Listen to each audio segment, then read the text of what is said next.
عزیز طالب علموں، کل آپ لوگوں نے سبق کو مد نظر رکھتے ہوئے اس کے مشقی سوالات کو دہرایا تھا۔ آپ لوگوں نے سوال نمبر 1 سوالوں کے جوابات الف تا ہا کو دہرائی کی تھی۔ آج ہم لوگوں نے اس سبق کے سوال نمبر 2 کو دہرانا ہے۔ سوال نمبر 2 ہے مدرجہ ذیل الفاظ کو اپنے جملوں میں استعمال کریں۔ اسٹوڈنٹس، فرسٹ آف آل آپ کو پتہ ہونا چاہیے کہ جملہ کسے کہتے ہیں۔ جب آپ کو جملے کے بارے میں پتہ ہوگا تبھی آپ جو ہے اچھے جملے بنا سکیں گے۔ گرامیٹیکلی ہم لوگ ایسے الفاظ کے مجموعے کو جن کا مطلب پوری طرح سمجھ میں آ جائے جملہ کہتے ہیں۔ مطلب الفاظ کا ایسا مجموعہ یا الفاظ کو اس ترتیب سے لکھا جائے کہ اس سے پورا مطلب سمجھ میں آ جائے، اسے ہم لوگ جملہ بولتے ہیں۔ تو اسٹوڈنٹس، آپ نے اسی تعریف کو ذہن میں رکھتے ہوئے نیچے دیے گئے الفاظ کے بامعنی جملے بنانے ہیں کہ پڑھنے والے کو بآسانی سمجھ آ جائے۔ تو آئیے اب ہم لوگ ان الفاظ کے جملوں کو دہراتے ہیں۔ الفاظ اور جملے۔ پہلا لفظ ہے ایجاد۔ ایجاد، آپ نے اس کا معنی پڑھا تھا وجود میں لانا، تو اس کو مد نظر رکھتے ہوئے ہم لوگ ایجاد کا جملہ بنائیں گے۔ کمپیوٹر ایک اہم ایجاد ہے۔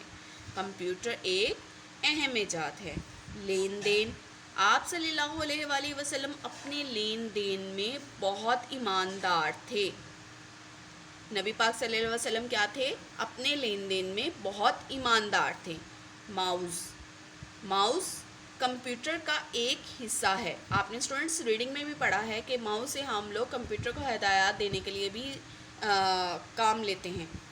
تو اس کا جملہ آپ اس کے علاوہ بھی بنا سکتے ہیں، مگر یہاں میں نے بنایا ہے جملہ ماؤس کمپیوٹر کا ایک حصہ ہے۔ لطف اندوز ہونا، اسٹوڈنٹس اس کا معنی آپ پہلے دہرا چکے ہیں۔ محظوظ ہونا، کیا مطلب ہے اس کا؟ محظوظ ہونا۔ تو ہم چڑیا گھر کی سیر کر کے بہت لطف اندوز ہوئے۔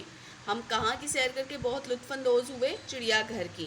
اسٹوڈنٹس، آپ اور بھی جملہ بنا سکتے ہیں، خود سے بھی بنا سکتے ہیں۔ آپ کھیلوں سے اگر لطف اندوز ہو رہے ہیں تو آپ لکھ سکتے ہیں میں کرکٹ کھیل کر بہت لطف اندوز ہوا۔ اس کے علاوہ میں نے ریسٹورنٹ میں کھانا کھایا تو مجھے کھانا کھا کر بہت مزہ آیا اور میں اس سے بہت لطف اندوز ہوا۔